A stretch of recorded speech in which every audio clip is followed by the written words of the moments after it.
NBA and NHL in full force tonight. Welcome to the Road to Millions. Andy and Steve from WagerTalk.com, SportsMemo.com. We're going to go over a couple of NBA props and some NHL props.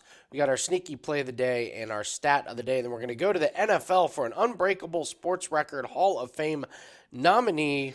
Will it make it into the Hall of Fame? We're talking a team record that has only been done once before, but can it be done again? So let's get right into it, guys. We always like to start with some positive vibes from the audience. We didn't do a show the last couple days, but first off, give us a like, give us a comment, tell us something positive that's going on with your bets, and tell us who you like for this upcoming weekend. We'll cover NFL starting tomorrow. I'll get you ready for the next round of playoffs. So let's get some comments in the comment section. Tell us what you like.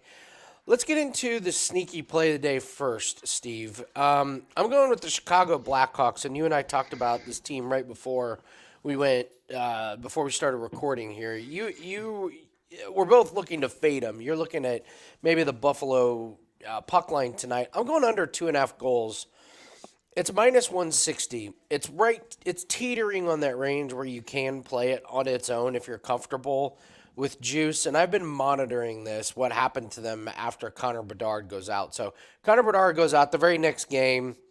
They rally together. They win 4-3. Yeah. And then it's been shit ever since. So they've gone under 2.5 goals in 4 straight games, under in 5 straight road games.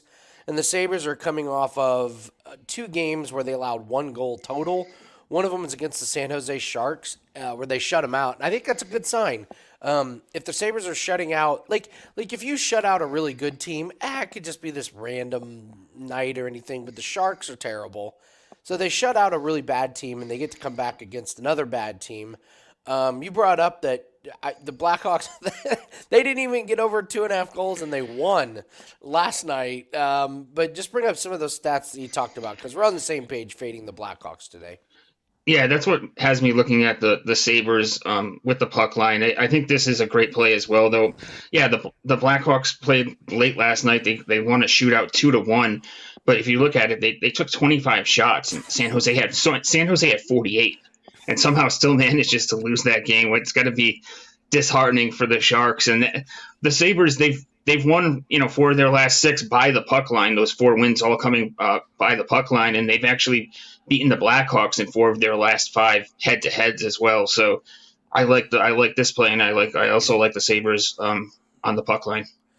I was looking at some players from the Blackhawks to not have a point. And the problem is they literally only have a few guys that get points on this team.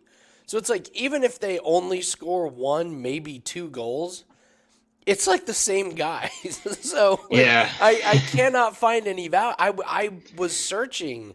I'm like, this guy, he gets a point every third game. So I can't quite find value. And the books are on top of it. I mean, these Blackhawks do not have a point. They're minus 180, minus 190. So they've been priced out of range here. But for the team, I think 3 goals is pretty ambitious. Like you said, man, they didn't even get close to 30 shots on goal. So the Blackhawks in a back-to-back situation, probably looking at fading them. So I'm debating whether or not to make this official client play. I think I might. Coming off of a loss last night in the NHL, which was frustrating because I handicapped the game really good. It's just the Kraken only scored 2 goals. The guy I picked to not have a point had points on both the goals, but they got smoked. So I feel like I read the game pretty good. So I may come back with this Blackhawks team under 2.5. So that's your sneaky play of the day, fading the Chicago Blackhawks. This is sneaky as well. Your stat of the day, Steve, the Buccaneers, Baker Mayfield, look out, right? Yeah, unreal. I didn't realize that this stat with Baker, but the Bucks are 8-1 ATS on the road this season, and Mayfield is now 3-0 ATS in his postseason career with 7 touchdowns and only 1 pick. I knew the Bucks were good and good ATS team on the road, but I didn't realize that Baker has actually managed to go 3-0 ATS in his playoff career. And it's not just because they were getting a ton of points or something when he was with the Browns. He's performing well. 7 touchdowns and 1 pick in 3 games, and you can take that out of any quarterback. Absolutely. Yeah. So he could have had better stats last week Evans was a mess. Uncharacteristically dropped some passes. So Baker Mayfield could have now much tougher matchup this week. Much tougher matchup than the Eagles, who had mailed it in a month ago. So, but Yeah, but you know what? That Lions pass defense is still vulnerable. I know they're they played well terrible. this. Yeah, they played well this past. They were a little bit better this past in the second half especially, but I think that Baker is set up, and I think Evans is set up for a bounce back game as well after that poor performance. Hard to see Evans having two horrific games in a row. I mean, those drops were so unlike him. So you got to Yeah, believe that guy's going to be dialed in. So no, I mean 367 yards for Stafford last week. I wouldn't be taking Baker Mayfield under his passing yards against that Lions pass defense. So nice work on the Buccaneers there. So keep an eye on that. Bucks really good on the road. Baker looks pretty good and has got momentum and has been playing well in the postseason. So that is your stat of the day. All right, let's move into. So there's only 3 games in the NHL tonight, guys. So just to get kind of on the same page here. So Tuesdays there's going to be a lot of hockey games and not too many NBA games, but the NBA games are like TNT games. Wednesday is the opposite. There's a lot more NBA games, but then you got a TNT game in the NHL. But Sabres and Blackhawks, so I'm sure the ratings will be through the roof tonight. And then Thursday it goes back to the other where there's not a lot of NBA games, but there's the TNT games, but there's a lot of NHL games. So Tuesday, Wednesday, and Thursday, just kind of expect that moving forward. So there's really not a whole lot we can look at for NHL. We went over the Blackhawks. So if we're looking at streaks here, Khrushchev for Chicago, he's gone over 1.5 shots on goal. It's really weird. 4, 2, 2, and 4. So Steve and I have talked about this when you got teams that allow like not too many goals, but they allow a lot of shots on goal. This is the exact opposite. Buffalo, 3.3 goals allowed, but they're 10th in shots on goal. However, their goals allowed has been getting a little bit better over the course of the season, I think. So recently, they've given up some big totals, but I think they're getting a little bit better. So 1.5, I love the 1.5 shots on goal number. So anytime I can find value in that is pretty good. So, and then I really couldn't do much with points. I mentioned some of these guys that I like to not have many points. I mean, Taylor Rad minus 190, Donato minus 215. So Steve, I can't do much with some of these hockey props. The price just like isn't there. So I don't know if you have any other hockey plays for tonight with only 3 games. yeah. With it being such a short slate, I really don't have too much. I really like that Sabres look. Whether you go with the Blackhawks team total under, or I like you said, the books were all over that one though, because I was looking at hoping to get the puck line on the Sabres. It's negative 180. So if you're going to take them, you're going to have to. It's kind of has to play the puck line unless you're going to mix something with it. I guess you could look towards potentially. He just hasn't been taking a ton of shots on goal though. Rasmus Dahlin's a guy for the Sabres that I always like to go to. And we know the Blackhawks give up a ton of shots. It's just I can't. It's not something I get to the window with just because it's just like a bounce back spot because he has fallen short in his last 3 games and he's really not taking a ton of shots. But if you just look at what he's done against Chicago in his last 5 games, he's had 3+. He's 5, 6, 3, 5. So he feasts on them, and we know they allow a ton of shots. It's not something that I can necessarily get to the window with, though, based on his recent performance. It's kind of concerning that he's just not even taking a lot of shots in general.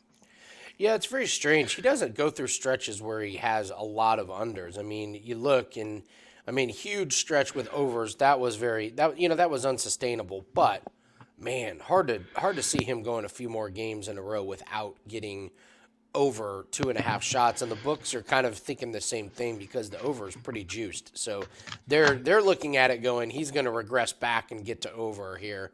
And tonight would be a really good opportunity. What was it, 48 shots? Yeah, that caught my eye as well. Is that they're not putting it out at 2.5, plus 100 or something like that. They, like you said, the juice is towards the over, so the books are expecting it to go over, even though he hasn't, he's barely taken 3 shots in his last, 3 games.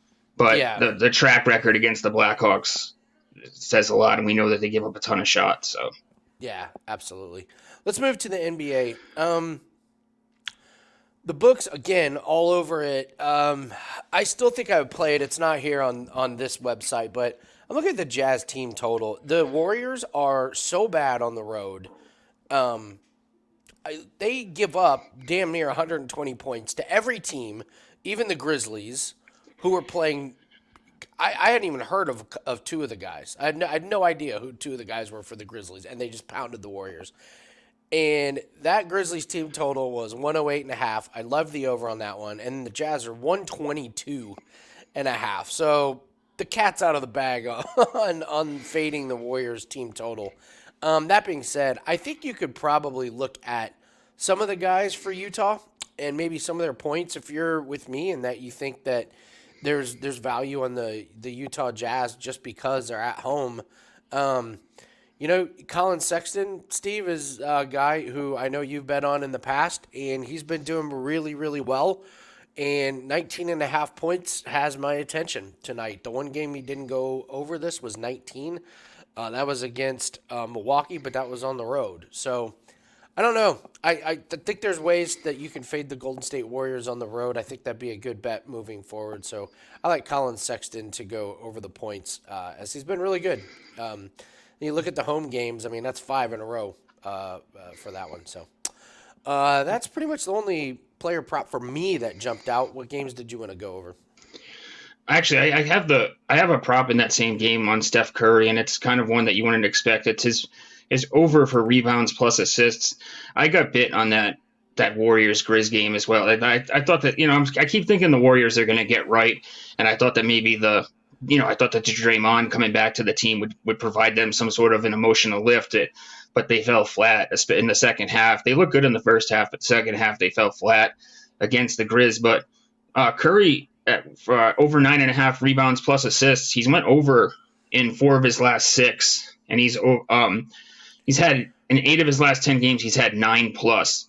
The thing is that this is going to be a fast-paced game. The Jazz allow 16.2 rebounds plus assists to opposing point guards, and they allow the second most assists and 10th most rebounds to opposing point guards as well. So I'm looking towards it. The thing that concerns me about it a little bit is that Draymond returning. I know he's not in the starting lineup yet, but we know he's a facilitator. But without Chris Paul out there, we've seen a lot more assists coming out of Curry. Yeah, 12 and 14 the last 2 road games for Steph, flying over that number. So, what's another game tonight you were interested in? Well, we can go back to a couple of shows last week. We talked about Chris Middleton and looking at his over PRA. It just comes down to minutes with him. If he plays the 30-plus minutes, he goes over. He's went over this number in 8 of his last 11 overall. And if you look at it, he only fell short against a tough Houston defense and then in blowouts against the Celtics and the Spurs where he played less minutes. In 20 of the last 22 games where he's played 30-plus minutes, he's went over this total. The spread tonight's only 4 against the Cavs, so I'm going to think it's a game that stays a little closer, and I think that he gets his 30 minutes, and that sets him over for this number on a consistent basis. 20 of his last 22 over when he gets 30-plus minutes. So if he plays his 30-plus minutes, he goes over, and I think he gets it tonight based on the short spread. Nice. Yeah, 26.5. He's starting to settle in, and it is amazing. When he goes over, he goes way over. When he goes under, he goes way under. And I'm sure you're looking at just some of those blowouts and some of those games that he doesn't have to put full effort into. So, Milwaukee versus Cleveland. Any other games that you're interested in tonight? My last one is Clint, our old buddy Clint Capella. There we go. Looking at it under for his points tonight, just points alone. Look at it. He's went under in 4 of his last 5, and the one time he went over was 13, and that was against San Antonio. So I'm not super impressed with that. He needs 11 to clear this number tonight, and he's only had 6 and 4 in 2 games against the Magic this season. And no coincidence, the Magic give up the 5th least amount of points to opposing centers. So they've been strong against centers. He's only been able to score 10 points in 2 games combined against them this season. And he's just kind of struggling to score in general recently. So give me his under 10.5 tonight. Like that Clint Capella under. So make sure you're checking the starting lineups. And I believe ABC is gonna have the Dallas Mavericks Los Angeles Lakers game tonight. So that'll be a marquee game. Of course, Anthony Davis and LeBron are game time decisions. Of course, like Yeah. I don't even think they move the designation on some of the guys in the league. They just leave them there the entire time. So Jimmy Butler's now one of those one of those guys. So Yeah. all right, so that's gonna do it for those. So not a huge slate, but there's some ways to cash in some profit. So for me, 4% golf pack is up. There's one 4% play that's up on that's available on DraftKings. There's also a cross sport parlay attached to that play. 3-1 in golf to start the year. Dropped the cross sport parlay last week, but 3-1 in golf picks. And then tomorrow, guys, daily plays are going to be half price. So those are plays that are good for Thursday. Right up my alley. With a big slate in NHL, and I already have my eye on a couple guys to not have a point. So I won't have a play in the NHL for a player to not have a point, but tomorrow take a look at WagerTalk.com because the daily plays will be half price. Now we're not allowed to do the football, you can't do NFL plays for the weekend, but plays that are good for just Thursday will be half price. So take a look at that and make sure you grab that golf pack. Really, really good tournament this week. So, Steve, what do you have up at Sports Memo? So I'll be in action tonight in the NBA and potentially the NHL as well. And then I will be posting my football stuff tonight as well. So tomorrow's show, I'll have a good idea of what I'm doing for the weekend for NFL stuff. All right, let's do the Unbreakable Sports Record Hall of Fame. Again, if you have a nominee and you would like to come on here and present it to us and discuss it with us, leave it in the comments section.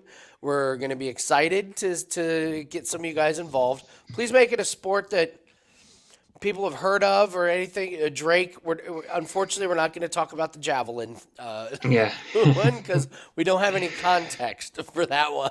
So, but yeah, if you guys got a sports record you want to come on and present, leave it in the comments section.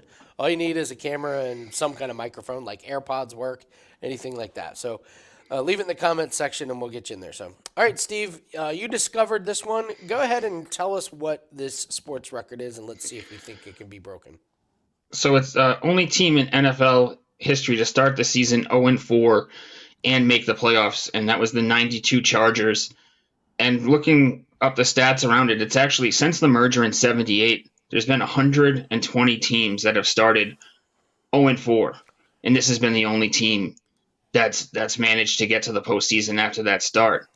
So yeah, that's basically the crux of it. I looked up a couple things around it and saw that there's been a couple of teams that have started 11-5. Only two, 85 Broncos.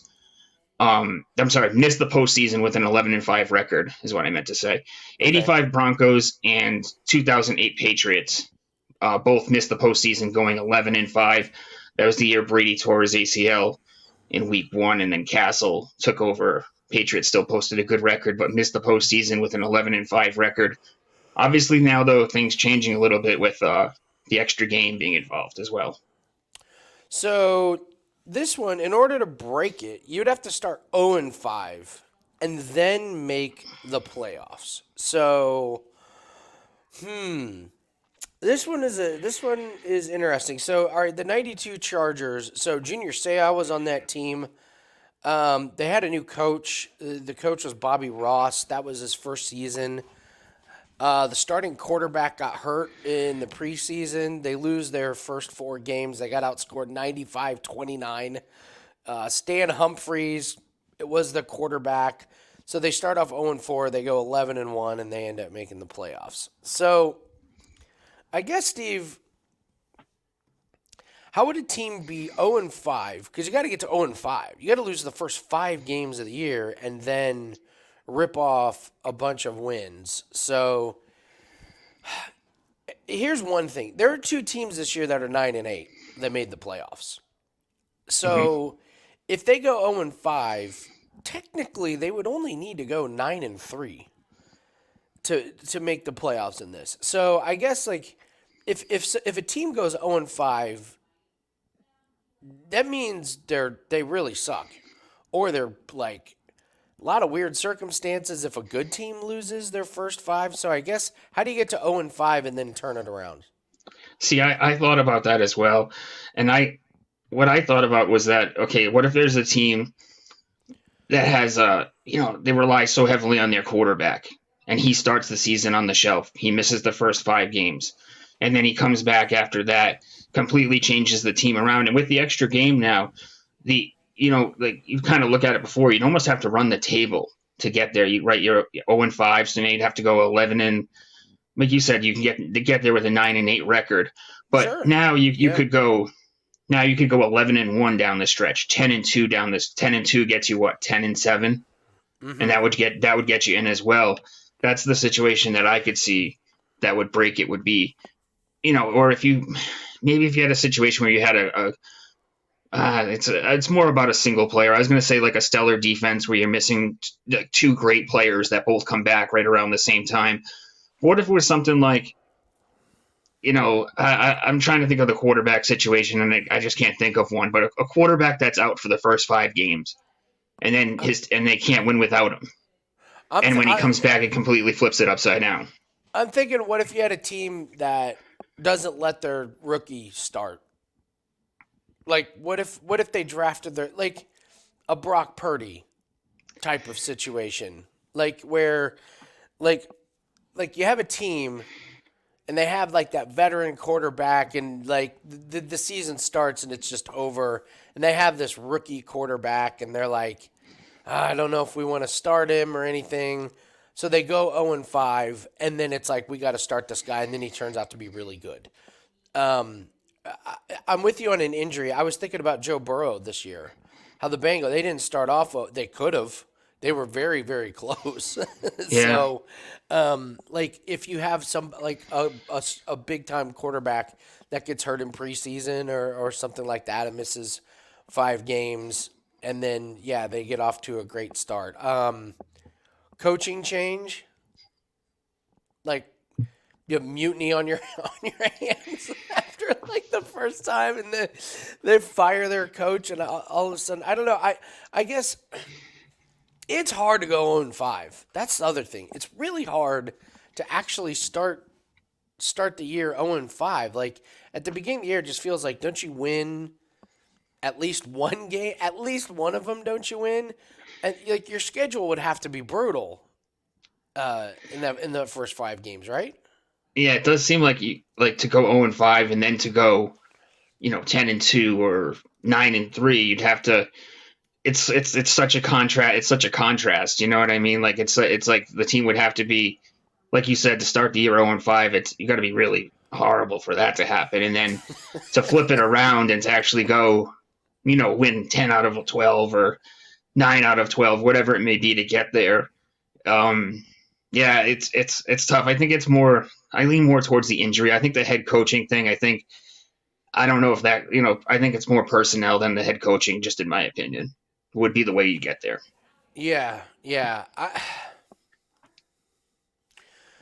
I just, man, I'm on the fence. I'm on the fence about this one because you have to have a team that's so bad that they go 0-5, and that would have to be such an incredible turnaround. And we've seen it, but you would have to have everything go wrong in the first 5 weeks, and then everything go right after that. And I'm just like wondering how many teams actually have gone, or how many teams actually have that exact perfect situation. So we have to decide if this will ever be broken. Do we think there will be a team that goes 0-5 and then turns it around and makes the playoffs? Like 9-8 seems to be the mark. So can you go 0-5 and then go 9-3 over the next 12 games? That's the question. Where do you fall? Where do you fall on this one? I actually think it's possible, and it doesn't make my Hall of Fame just because of some of these other ones we've put in the past. They're such locks compared to this one. And here's what I'll say too is this already happened once in a sense because they started 0-4, but they had one less game to work with. So Yeah. you start 0-5, you have that extra game. To me is everything. You know what I mean? Like if it was, you start 0-5 and you only have 11 games to work with. Now you got to win, 9 of them.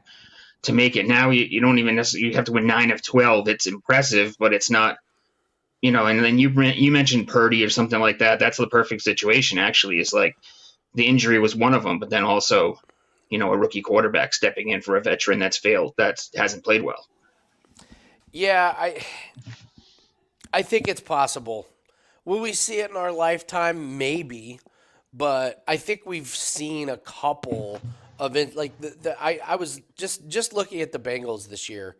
I mean, like you seriously could have had the Bengals go start off so horrible and lose plays, but if Burrow stays healthy the whole season, those guys are making not only the playoffs, they're making a Super Bowl run.